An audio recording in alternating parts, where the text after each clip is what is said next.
Mahigit 4 na dekada nang iniinda ni Aling Gare ang kanyang pagiging magugulatin at mali-mali. Oras na para malaman kung matutudukan ng kanyang pagtitiis. Mami, nabanggit niyo sa akin na 7 yung anak niyo. Opo. Okay. So lahat doon nakatira sa iyo? Opo. Sa akin po sila lahat. Kasi kung gusto ko po na magsama-sama kami lahat. Nakikita ko ang mga buhay-buhay nila. Kung ano man pagkakamali nila palakad sa mga anak, nagagampanan kong turuan sila. Dito po, ilalagay kong Naku po, sorry po. Ayon kay Dr. Ferdinand Salonga, isang psychologist, ang iba't ibang reaksyon ni Aling Gare sa mga panggugulat ay dulot ng panic anxiety disorder o isang uri ng matinding nerbiyos. Isang kondisyon ito kung saan nagiging magugulatin ang isang tao dahil sa mga nakatagong problema o emosyon na nailalabas lang kapag siya ay binigla o biniro. Usually, yung mga ganito, merong symptoms katulad ng yung hindi parang feeling niya, hindi siya makahinga. Ramdam niya na yung mga bagay sa paligid niya parang hindi na nagiging totoo. May mga ganong manifestation.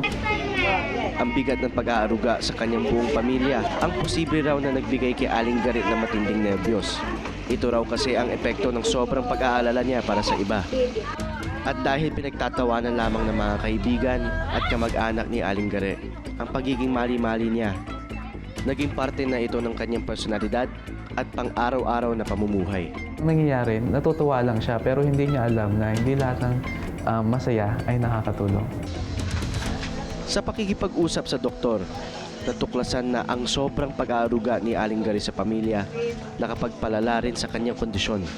Mayroon din kasi siyang separation anxiety disorder, isang kondisyon kung saan hindi kaya mawalay ng isang tao mula sa kanyang mga mahal sa buhay. Kahit mga apo ko nga, andyan na sa akin nakatulog para masamahan lang ako. Mga anak ko, siyempre may mga pamilya naman po yan. May dapat silang pakakainin. Kaya yun lang ang maitutulong ko sa kanila na hindi na sila uupan ng bahay. Kahit kapraso lang, mapagtiisan nila.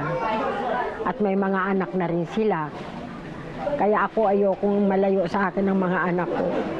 Yan lang ang number 1 sa buhay ko. Ayokong malayo. Mga anak ko yan. Walang tutulong na ibang tao kundi ako lang anak ko. Malaki pa ang pag-asa na tuluyang gumaling si Aling Gare. Ang rekomendasyon ng eksperto, unti-untiin ang pagbabago o pagtulong sa kanya. Itong version niya, hindi yung tinatawag natin talagang malala eh.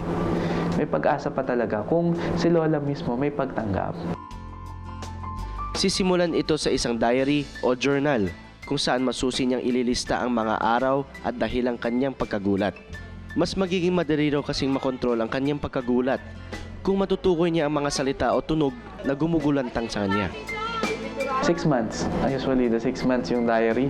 6 months ang pag-notate niya ng diary para makita niya within a period of 6 months yung behavior niya. Dapat din magkaroon ng maaliwalas na paligid si Aling Gare, lalo na sa loob ng tahanan. Ang dating madilim na kwarto niya, kailangan linisin at pagandahin. At yung bahay nga na naikwento niya sa akin na medyo akala ko ang bahay yung ganung kalaki, yung pala, yun yung medyo stressful na bahay. So gawin nating homey yung bahay.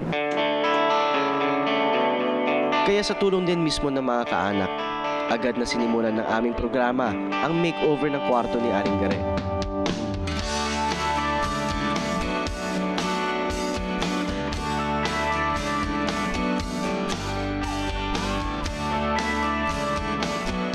Masaya para sa nanay ko kasi at least may iba yung ambience niya sa loob ng bahay. Magiging masigla siguro siya kasi minikover yung bahay niya. Habang abala ang mga kaanak sa pagpapaganda ng kwarto, si Aling Gare sinimulan naman ang pagsusulat sa kanyang diary. Wala kang utang na loob. Wala kang utang na loob. Gugustuhin ko talaga mawala to. Dahil ako napapagod. Nagkakaroon ako ng nervyos sa sarili ko.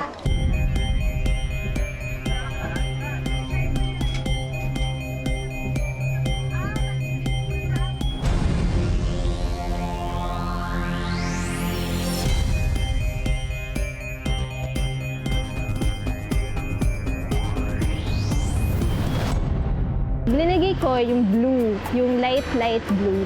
Kasi ang blue siya yung pinaka nakaka-relax na color. Ilagay lang natin kung ano yung kailangan ni Lola as resting room.